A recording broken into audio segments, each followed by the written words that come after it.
Hello friends, welcome to my channel.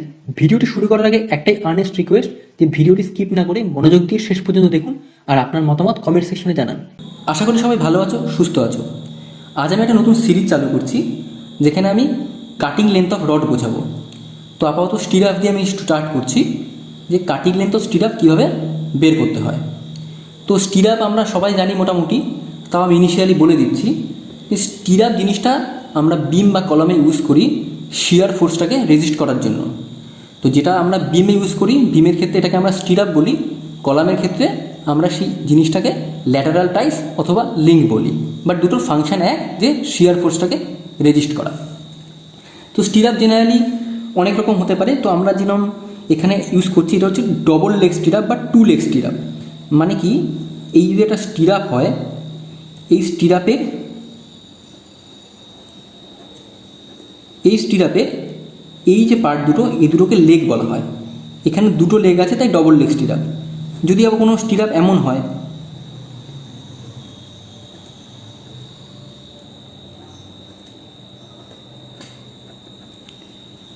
যদি কোনো stirrup এমন হয়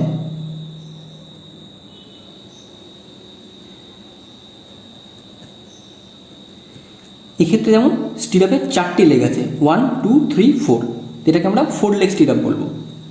তো এখানে আমরা অ্যাট ফার্স্ট আজকে আমরা ডবল লেগ স্টিরাপের কাটিং লেন্থ বের করা শিখব। তো অ্যাট ফার্স্ট বলে দিই যে ডেটাগুলো আমাদের গিভেন আছে এখানে। এই প্রবলেমে আমাদের গিভেন ডেটা হিসেবে বলে দেওয়া আছে size of beam. Size of beam কী বলা আছে?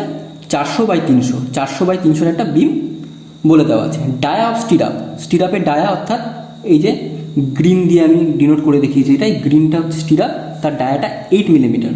ক্লিয়ার কভার বলেছে 25 মিলিমিটার, অর্থাৎ কংক্রিট থেকে ডিস্টেন্স রেইনফোর্সমেন্টের হচ্ছে 25, অর্থাৎ এই পার্টটা দেখতে পাচ্ছি আমরা, এই পার্টটা হচ্ছে আমাদের ক্লিয়ার কভার 25।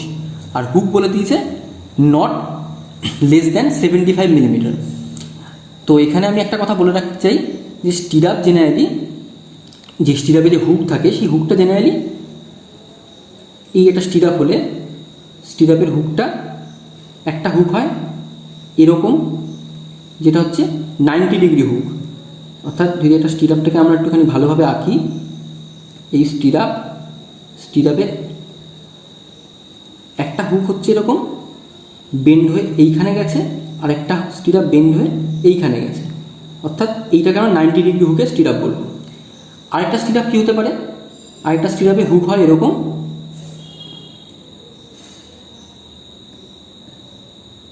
এখানে এসে এই রডটা এইভাবে এখান থেকে বেন্ড হয়, আর এই রডটা এই দিক থেকে এসে এইভাবে বেন্ড হয়।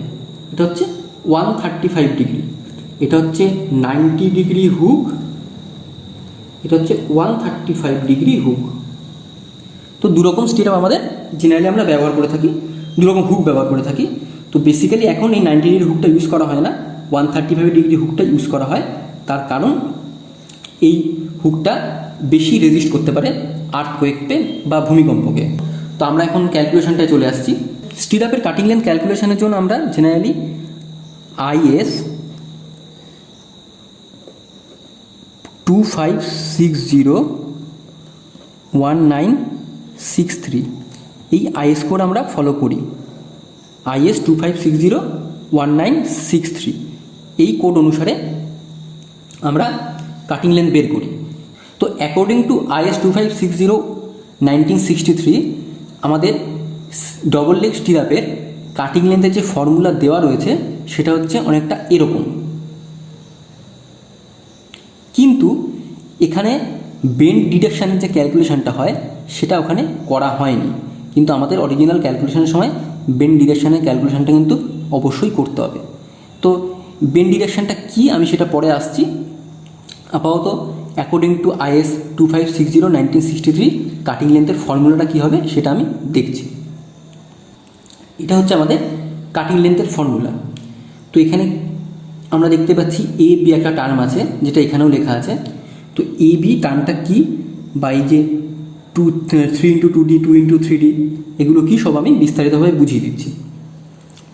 তো আমরা ফার্স্টে যেটা দেখছি যে এখানে এটাকে বলা আছে এইখান থেকে এটার ডিস্টেন্স, অর্থাৎ আমরা যখন ক্যালকুলেশন করব লিখব কি এই কস্টু আমরা কি পাবো, যে inner to inner distance of stirrup, স্টিরাপের ইনার টু ইনার ডিস্টেন্স। তো ইনার টু ইনার ডিস্টেন্স কীভাবে ক্যালকুলেট করব, যে আমাদের এখানে টোটাল লেন্থ কি বলে আছে বিমের 300, তো ইনার টু ইনার করার জন্য আমি প্রথমে 300 লিখলাম, মাইনাস কী করব ক্লিয়ার কভার, দুদিকে দুটো ক্লিয়ার কভার আছে, এইদিকে একটা এইদিকে একটা, তাই ক্লিয়ার কভারের ভ্যালু বলা আছে 25 mm, 2 × 25, মাইনাস কী করব ইনার টু ইনার বলেছে, তাহলে আমরা কী করব এই যে স্টিরাপের যে ডায়া সেটাও আমরা মাইনাস করব, অর্থাৎ এই ইনার থেকে ইনারের লেন্থ, অর্থাৎ দুদিকে দুটো যে ডায়া রয়েছে স্টিরাপের সেটাও বাদ যাবে, অর্থাৎ 2 × 8 এটাও করব। এটা করার পর আমাদের ভ্যালু এলো কত 234 মিলিমিটার।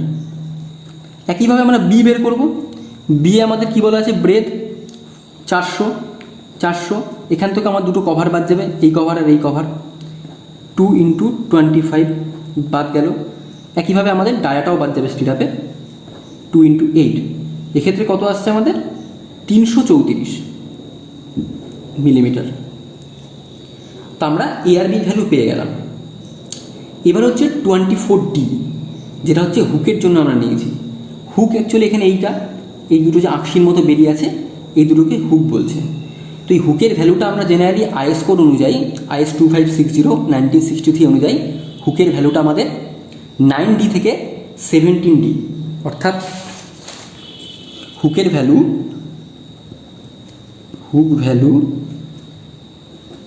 9D to 17D অবধি হয়। এই ভ্যালুটা ভ্যারি করে স্টিলের গ্রেডের ওপরে, অর্থাৎ মাইল্ড স্টিল বা HOSD স্টিল যা স্টিল হয় সেই স্টিলের গ্রেডের ওপর আমাদের এই 90 থেকে 17D ভ্যালুটা ভ্যারি করে। অ্যাকচুয়ালি আমাদের ড্রয়িংয়ে বলে দেওয়া থাকে আমাদের হুকের ভ্যালু কী নেওয়া হবে, যদি কখনো ড্রয়িংয়ে না বলে থাকে তখন আমরা এই 24D যে ভ্যালুটা আছে আমাদের অ্যাজ এ থাম্ব রুল আমরা ইউজ করি। তো আরেকটা কথা এখানে কী বলে দেওয়া আছে, যে হুকের ভ্যালুটা 75 mm কখনোই ছোটো হবে না, অর্থাৎ 9D বা 9D to 17D, ডি এখানে ডায়ামিটার অফ স্টিরাপ। তো যে ভ্যালুটাই আসুক সেটা যেন কোনোভাবেই 75 mm ছোটো না হয়। যদি 75 mm বড়ো হয় তো সেই ভ্যালুটা আমরা নেব, আর যদি 75 mm ছোটো হয় আমরা কিন্তু 75 mm নেব, ওটা আমাদের মিনিমাম নিতে হবে। তো আমরা চলে আসি আবার ক্যালকুলেশনে। তো এখানে 24D আছে, তো 24 × 8, আমাদের 8 যেহেতু স্টিরাপ ডায়া স্টিরাপ, তো 24 × 8 করে আমরা দেখব ভ্যালু কী আসছে। আরেকটা পার্ট যেটা আছে সেটা হচ্ছে এইবার যেটা আমার বলার, যে 3 × 2D 2 × 3D করেছি। এই 3 × 2D আর 2 × 3D ব্যাপারটা কি বলেছিলাম, বেন্ড ডিডাকশান। বেন্ড ডিডাকশান কেন হয়, একটা রডকে যখন আমরা বেঁকাই, মনে করি এভাবে বেঁকিয়েছি, বেঁকানোর ফলে এই যে পার্টটা, এই পার্টটুকু হচ্ছে আমাদের ডিডাক্ট করতে হয়। কেন ডিডাক্ট করি, লোহাকে যখন আমরা বেঁকাই তখন লোহাটা সামান্য হলেও ইলংগেশন হয়, তো সেই ইলংগেশন পার্টটা আমাদের এক্সট্রা, তাই সেটাকে আমরা ডিডাক্ট করে নেব, যেটা আমাদের ক্যালকুলেশানে থাকে না, তো তাই জন্য এটা আমাদের ডিডাক্ট করতে হয়। তো এখানে কিছু জিনিস বলে রাখা দরকার, যে ডিডাকশানটা আমরা কীভাবে করি। একটা ফর্মুলা এখানে আছে যেটা আমরা শিখব, সেটা হচ্ছে 45 ডিগ্রি বেন্ডের জন্য আমরা ডিডাক্ট করি ডি, অর্থাৎ ডায়ামিটারের ভ্যালু। যখন 90 ডিগ্রি বেন্ড হয় তখন আমরা ডিডাক্ট করি 2D, অর্থাৎ 2 × ডায়ামিটারের ভ্যালু। যখন 135 ডিগ্রি বেন্ড হয় তখন আমরা ডিডাক্ট করি 3D, অর্থাৎ 3 × ডায়ামিটার। একইভাবে 180 ডিগ্রি বেন্ড হলে আমরা 4D ডিডাক্ট করি। এবার বেন্ড যে অ্যাঙ্গেলটা আমরা সেটা কীভাবে ক্যালকুলেশন করব। অ্যাঙ্গেল ক্যালকুলেশনের জন্য নিয়ম হচ্ছে এটা, যে একটা রড মনে করি এমন, এইটাকে আমরা স্ট্রেট রড, এটাকে আমরা বেঁকাচ্ছি, তো এইভাবে বেঁকালাম, স্ট্রেট আছে, এটাকে আমি এইভাবে বেঁকিয়ে দিলাম, তো এখানে অ্যাঙ্গেলটা কত পেলাম 45 ডিগ্রি। এটাকে আমি আরেকটু বেঁকিয়ে দিলাম, এইভাবে চলে এলো, এটা এরকম হয়ে গেল 90 ডিগ্রি। এটাকে আমরা আরেকটু বেঁকিয়ে দিলাম, হয়ে গেল এরকম 135 ডিগ্রি। এটাকে আমরা আরেকটু বেঁকিয়ে দিলাম, হয়ে গেল 180 ডিগ্রি। অর্থাৎ যেটাকে আমরা বেঁকাচ্ছি, যে দিক থেকে বেঁকাবো সেই দিক থেকে অ্যাঙ্গেলটা ক্যালকুলেট করব। অর্থাৎ আমরা রডটাকে এইভাবে বেঁকালাম, এটা আমাদের 135 ডিগ্রি এই জায়গাটার ভ্যালু, আর এইটার ভ্যালু কিন্তু 45 ডিগ্রি। এখানে কিন্তু আমরা বেন্ড ক্যালকুলেশনটা 35 ডিগ্রি নিয়ে করব, অর্থাৎ 3D নেব বেন্ড ক্যালকুলেশানে, কোনোভাবেই 45 ডিগ্রির জন্য ডি নেব না, কারণ রডটা আমাদের স্ট্রেট ছিল, সেটা এইভাবে বেঁকেছে, এইভাবে রডটাকে বাঁকানো হয়েছে, তার জন্য এটাকে আমরা 35 ডিগ্রি নেব, 135 ডিগ্রি নেব, তার জন্য আমরা 3D বিয়োগ করব। তো ক্যালকুলেশানে চলে আসছে। তো কাটিং লেন্থ ক্যালকুলেশানে কী হবে? So cutting length equals to কী হবে? 2 ইন্টু এবি।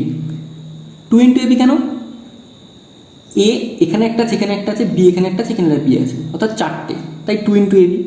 এর ভ্যালু আমরা পেয়েছি 234 বা 234 প্লাস বির value 334, 2 into AB plus 24D, 24 into D. D হচ্ছে ডায়ামিটার অফ স্টিরাপ, অর্থাৎ 8।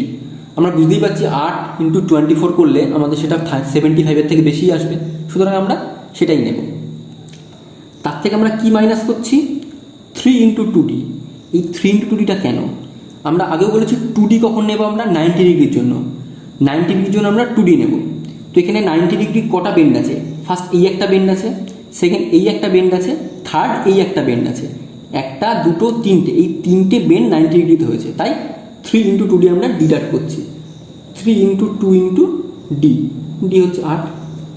তার থেকে কি মাইনাস করবো আবার? 2 ইন্টু 3D। 2 ইন্টু 3D কেন? এই যে হুকটা, এই যে রডটা এখান থেকে স্ট্রেট হয়ে এসে এইখানে এসে, এইখান থেকে এসে এইভাবে বেন্ড হয়েছে, এইখান থেকে এসে এইভাবে বেন্ড হয়েছে। তো আমরা বুঝতে পারছি রডটা স্ট্রেট এভাবে যেত, তারপর এখান থেকে বেন্ড, এই যে অ্যাঙ্গেলটা সেটা হচ্ছে 135 ডিগ্রি, তাই জন্য এটা আমরা 135 ডিগ্রি নিয়েছি, 135-এর জন্য 3D। আর দুটো কেন? একটা হুক এই এখানে এসছে, আর একটা হুক এইখানে এসে সেমভাবে বেন্ড হয়েছে, এইখান থেকে সেইভাবে, তো এইদিকে অ্যাঙ্গেলটা 135 ডিগ্রি, তাই 2 ইন্টু 3D করছি। 2 ইন্টু 3 ইন্টু ডি হচ্ছে 8। তো এইবার এটার যে ভ্যালু আসবে সেটাই হচ্ছে আমাদের কাটিং লেন্থ। সো আমাদের ভ্যালু কত এলো? 1232 মিলিমিটার, অর্থাৎ এটাকে আমরা লিখতে পারি 1.232 মিটার।